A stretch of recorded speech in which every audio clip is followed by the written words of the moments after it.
Hey guys, it's Miss Hardy again. This is your tutorial for Our Town Act 2. So where we left off last time was the end of Act 1, and Act 1 was called Daily Life, right? So we are moving on. It is 3 years later, so now it is 1904 and Grover's Corners.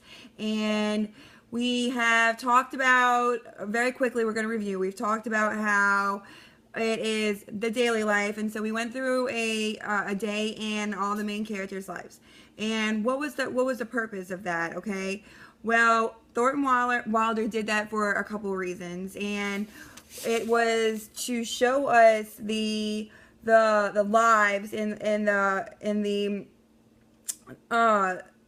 the day in the lives of these people, and show how the community was in Grover's Corners, okay? And then also really to demonstrate the theme of human transience. And just very quickly again, the theme of human transience is how quickly time can pass by us, okay? And that connects to the overall theme of us taking things for granted, because it is pretty much like we're so busy rushing through life that we don't even take the time to appreciate anything. Big things, small things, anything. So examples again from Act 1 are that the children rush down from their bedrooms and before they go to school, and they're wolfing down the breakfast. Emily's so worried about her schooling, and Rebecca doesn't want to look like a sick turkey in her dress, and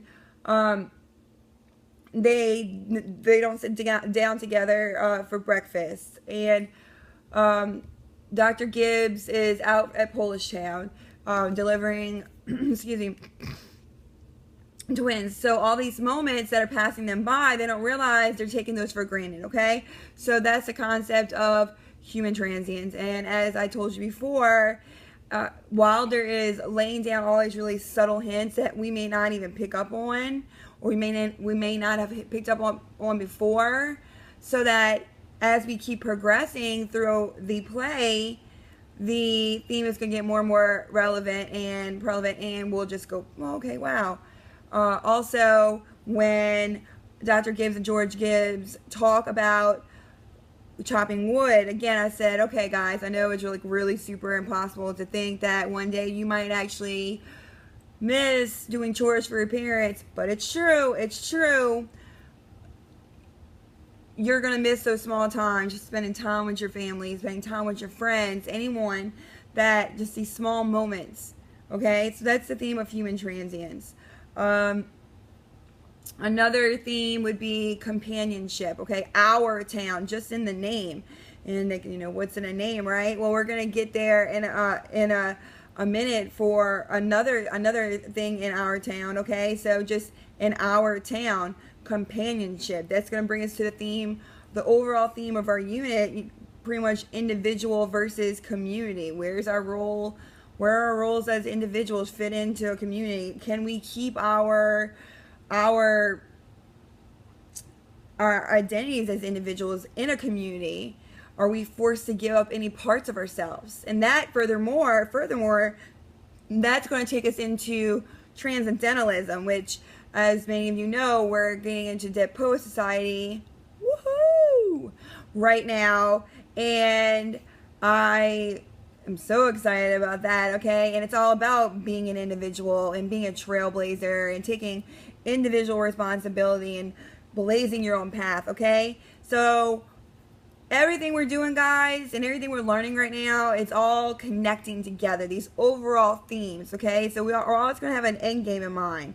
And that's why we have these graphic organizers that I gave you, right? They all have the same boxes, and they all ask the same questions, but you're going to have different answers, because I'm giving you the same thing, but for every act in our town, you're going to have different answers, okay? And then for Mending Wall, and for Oh Captain, My Captain, for Self-Reliance, you're going to have different answers. But then, when we're asked to connect them, We're going to be able to do that because we're citing the textual evidence. We know the themes. We understand them, okay? So we're not just giving you work to give you work. We're giving this to you so that we're putting down the legwork right now, okay? We are analyzing the text. We are understanding the text. We're making reflections upon this text, okay? And so that when we're going to that culminating writing task and we're doing the extension task, and when y'all go take the cold read, and then later down the road for the EOC, and then even later down the road for the ACT, y'all are set. All this work is done, okay? You're not going to be scrambling. So, intro, done, check. Act 2, love and marriage. Love and marriage. Everyone loves a good wedding, right? Well, so, who's getting married? Who's getting married? George and Emily. So, one thing that's super important to note is, how does Act 2 start? It starts the same way that Act 1 starts, okay? It is the, dawn and what's going on. Well, Howie's delivering the milk, right? And one of the Crowd boys is doing the newspaper. Not Joe. Why? Because Joe's dead.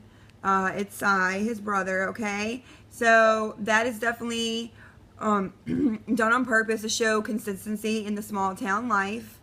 And now what they're showing is it's the wedding day, and it's the Gibbs' house and the Webb house, and they show that George is sneaking over to his bride's house, and he wants to see her, but they talk about tradition, and it's bad luck to see your bride before the wedding day, before you see her in a gown.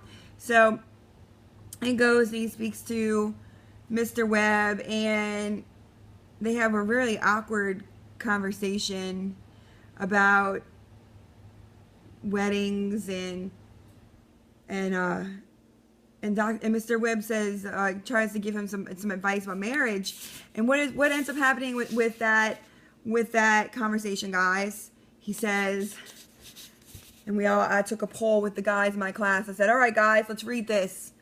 Raise your hand if you agree with what Mr. Webb's father-in-law told him, or father told him. When you get married, son, you make sure that woman knows who's in charge. And all the guys are like, yeah. She ever tells you anything, you get into an argument, you just leave. You need to make sure she knows who's in charge. And all the guys, yeah. And he said, and most importantly, you never let her know how much money you have. And then everyone's hand went up in the class. So they were all laughing, but then the next line was, and I did the opposite of what he said, and I've been so happy ever since then. And the point of this was definitely showing individuality, and that people need to make decisions for themselves, okay? What Mr. Webb was saying was, and that just means you never take personal advice from anyone. But I believe that was put in there to show that you don't always have to go with the crowd or take that kind, go with the community and take advice from people, okay? So definitely forms of individuality right there, okay? So just like that, then he starts talking about chicken farms and stuff. Well, he goes up, and eventually they go, and Dr. and Mrs. Gibbs start talking about their marriage. And what I really like about their marriage and what Wilder does about them is, I believe that they show a very beautiful and traditional marriage here. And you find out that they had what? They had what kind of marriage? They had an arranged marriage. And I find that very interesting. You talk about how nervous they were on the nights of their their wedding, the day before their wedding. And he said, well, yeah, I was nervous too, especially because the first time I saw you was walking down the aisle. And Mrs. Gibbs expresses her concern because, of course, she thinks that Emily's not able to take care of her baby. He's gonna freeze and die in the first night. But in that, you see tradition, family tradition. And what does a family represent? A community, all right? binding together, okay? Our marriage, when someone gets married, they're coming together, okay? They're joining together, right? And that's going to bring us to, at the wedding, they play, I think the wedding is the second or third time they play it, and then overall they play it 4 times in a play, the song Blessed Be the Tie That Binds. So if Wilder purposely played the song Blessed Be the Tie That Binds 4 times in the play, well, obviously there's a reason for this, correct? Well, why play that song that many times? Well, again, let's think about this. Let's just listen to the title, Blessed Be the Tie That Binds. What happens when something's binded together, right? It's brought together. Just by using context clues and thinking of the title, together, binding together, our town, community, together, individual versus community. What's our role in community? Yes. So, for the wedding, what Wilder does next, and we've talked about the stage manager's role, and how what's very interesting is that he has several points of view, and that's beneficial for us as the reader, and that's beneficial for people who go and watch it, because while the stage manager having several points of view helps us get a better understanding of the story, okay? And it also makes it more intimate because he breaks that fourth wall, right? And again, the fourth wall being broken is when the stage manager will talk directly to the audience, okay? Well, something else that Wilder does, and he does really well, is that he manipulates time, okay? And then, well, here comes that theme of time again, okay? First, it's the theme of human transience, us taking things for granted, okay? Us time going so quickly that it passes by. Well, here, okay, Act 1, he would flash forward saying, well, Joe Crowell died in war, and that we know, well, that happened years from now, and this guy died this way. Well, now he's going to slow down time a little bit by flashing back, okay? And he's going to bring us back to the day where George and Emily fell in love. And it's sweet, but we're going to get into how, especially in modern day, may not be, I mean, it's feasible because one of the Duggar kids, I'm pretty sure this is probably exactly how that happened. I mean, I'm not even joking. They got married a couple weeks ago, and it's probably exactly how it happened. But definitely not as common as it was back then. And this shows how times have changed, how gender roles have changed, okay? So when we flash back, it is a couple days after school gets out, okay? And George and Emily are walking down a street near each other, and we find out that George has been elected class president for the next year, and Emily has been elected to class either treasurer or secretary, I think treasurer. And so they're excited, and he wants to, celebrate. And so they're walking, and then Emily decides she kind of just wants to share something with George. And she does something that's very uncommon for girls and women back then. She shares her true feelings with George. And when I say she shares her true feelings with George, I mean that she tells him that she's super disappointed in his behavior and his attitude over the past year. She tells him that he's been really conceited and stuck up, and people have been talking about him, and that she agrees with how he's been, with their feelings about him. Now, this is where it gets kind of unbelievable, because I think for the most part, many women nowadays would do that. Would share their feelings, share their emotions with their man, with their friends, whatever. That's not the unbelievable part, right?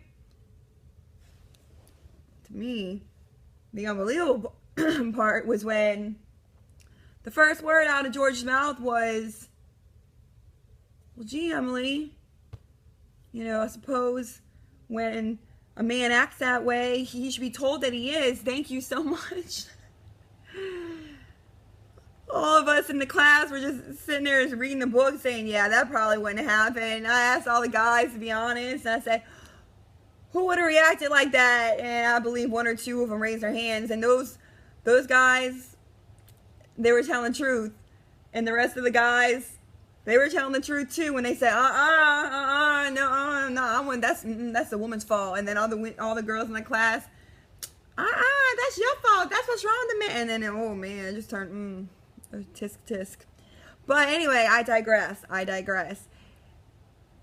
So as soon as George thanks her for telling him what horrible character he has, she feels guilty for telling him that, and she begins to cry. So it's a really awkward situation altogether. They're standing there. This is awkward. So he he does what he can, because he doesn't know what to do. She's crying. So he brings her to Mr. Morgan's drugstore. And this is when the stage manager again switches roles, and he becomes Mr. Morgan. He gets behind the counter, okay? And she orders a strawberry phosphate, which is strawberry soda. But he tells her, no, we're celebrating our new elections. Ice cream floats. They begin to talk about him going to college, and she asks, how do you think it's going to be? Are you going to miss it here? And then he just starts asking her about, would you write me back if I wrote you? And she said, yeah, but why would you ever want to write here? You're going to be out there at college. And then he starts just thinking, and then, all right, know everything. You don't really need to go to college to run a farm. And this is where we kind of related it back to here to New Iberia, because it is true. You talk to a lot of people in the oil field, and many people who do not have degrees make a pretty good amount of money. And while it is a dangerous job, and while it might take longer in the field to make that kind of money, you hear it all the time. Definitely make more than Miss Hardy. The struggle. Anyway, so we talked about that for a moment, especially being like a farming, agricultural, oil field community. The kids could definitely relate to that, okay? So he starts telling her that. We were starting to get the feeling that, something's about to happen. They're just chilling, eating, drinking their floats, and what does he do? Their first date, he says, Emily, I believe that, I'm going to get a specific quote for you guys, because textual evidence, right? And I want to quote it because I just think it is so ridiculous. I mean, Miss Hardy believes in love. Don't get me wrong, guys. But give y'all some crazy eyes. And I quote, I think that once you found a person that you're very fond of, he didn't even say love, guys. He said, that you're very fond of. My goodness. I mean, a person who's fond of you too and likes enough to be interested in your character. Oh my. Oh.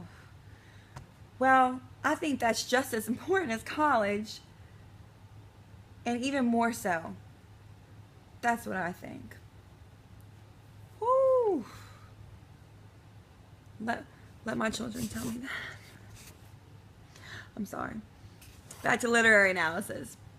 So what's super important about this, guys, besides the fact about us talking about historical context and how much things have changed between then and now, this is showing how George has made the decision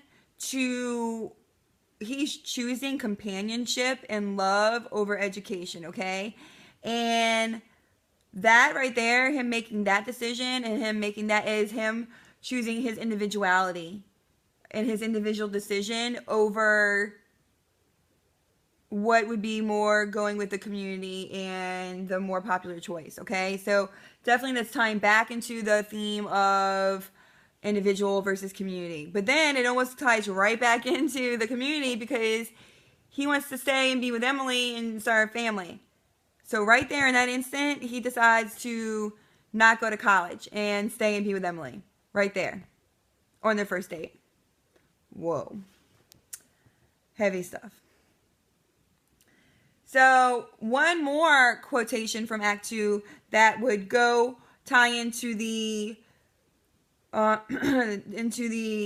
companionship, individual versus community would be what Miss Gibbs says, and she says, people are meant to go through life 2 by 2. Tain't natural to be lonesome. And I believe that ties into what the stage manager had said earlier in Act 1 about people going to their graves married. And what we had said is that ties back to the historical context of what the morals and ethics were like during that time, right? Divorce, which was much less common back then. When they said I do, when they got married, they really didn't mean that it was for better or for worse until death did them apart. Like, okay? And so for her to say that, she was saying that it was unnatural for people to be single and to be lonely. And it had certain effects on them, okay? Now, you could look at that 2 ways. You could look at that as maybe just having a small town thought process, because someone could say, well, I'm an independent woman, or I'm independent, I don't need someone to survive, okay? But then you could look at that another way too, because when we started to discuss Simon Simpson and how his scandal helped the community of Grover's Corners stay balanced, okay, because they all relied on each other as a community to stay strengthened, we can flip that, okay? And later, when we discuss how he dies, we can discuss how, since he had no companionship, he had a very weak marriage, and how the community was there, but they were very passive about his alcohol problem and alcohol drinking problem. That may have had pushed him to do what he did, okay? Or, well, didn't help the situation, okay? So, we see how they met. We come back, and it's the wedding day. We're at the chapel. The stage manager again assumes another role. He is now the clergyman. And they talk about weddings and ceremonies and how he's done this many times and not very many of them are special, okay?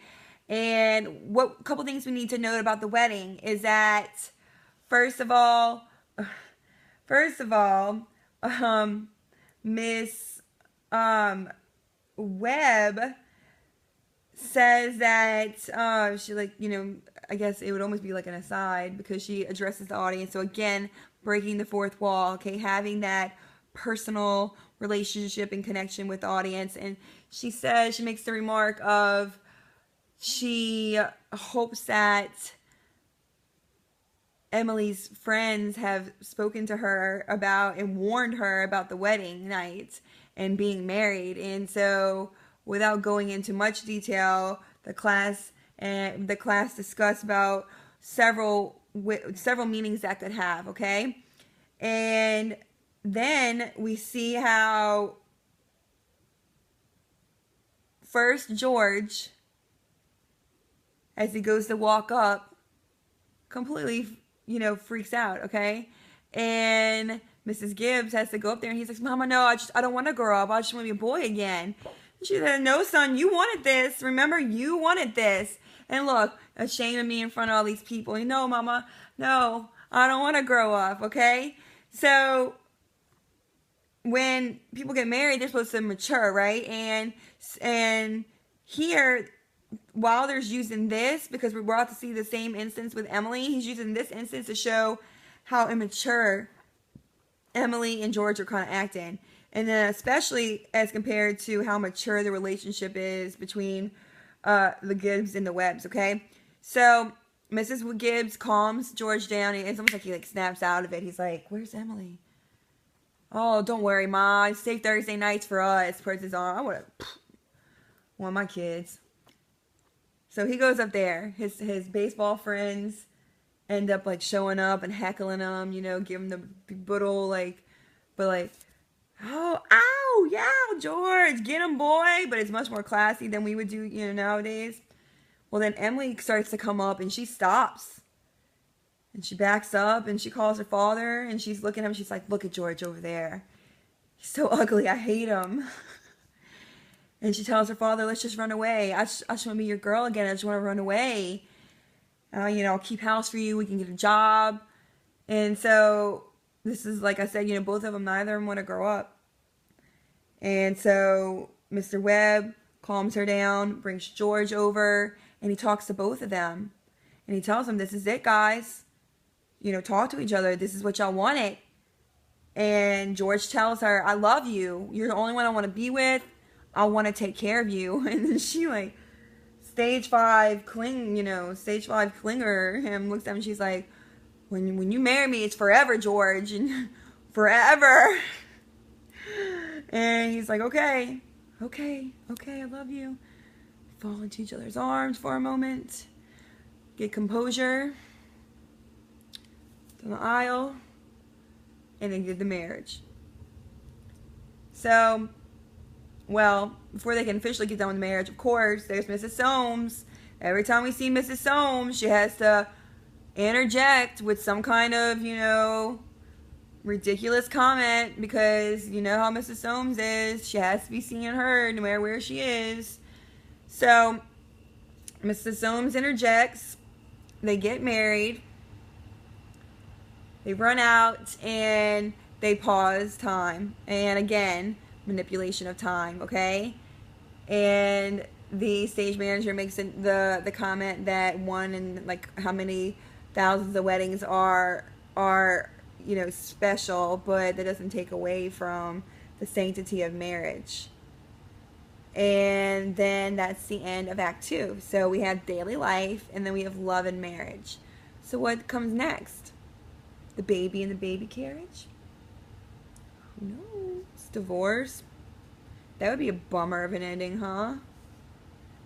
So, quickly again, human transience, the way that the time just passes us by. And since we're not paying attention to time, we don't notice all the small things in life. We take everything for granted, okay? Gender roles, how differently men and women react to things. How, companionship, okay? How Wilder not only believes that romantic companionship is absolutely necessary, but throughout the play, he definitely emphasizes platonic relationships, okay? Platonic relationships, friendships. I mean, he demonstrates that through Howie Newsome and the Crowd Boys, talking with the Gibbs and the Webbs and Mrs. Soames, okay?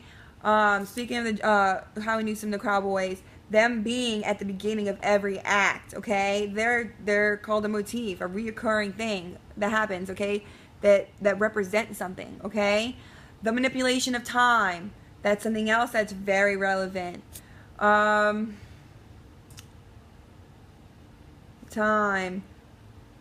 transience, and then the individual versus the community. You want to say that it's all about the community, right? Our town, blessed be the tie that binds. But Wilder definitely gives his characters the options and to go and make their own decisions, okay? And they do make their own decisions, and it leads them down these very special paths. But somehow in our town, that it does kind of lead them back to the community somehow, okay? So this is all connecting to the overall theme of individual versus community. And then as we go further along, we are getting into the transcendentalism right now, okay? And what's interesting about transcendentalism is while they do emphasize the role of the individual in things, depending on which transcendentalist we are studying, many, they don't want you to shun the community, okay? They want you to work yourself in with the community, okay? But just don't ever lose yourself. Don't lose yourself. Rely on yourself. Use your intuition, guys. Be a trailblazer. Be you. Don't be anyone else. Don't be an imitator. Anyway. So, that's Act 2. I will do Act 3 very shortly. A mending wall. Film projects tomorrow. I'm super excited. Anyway. Bye.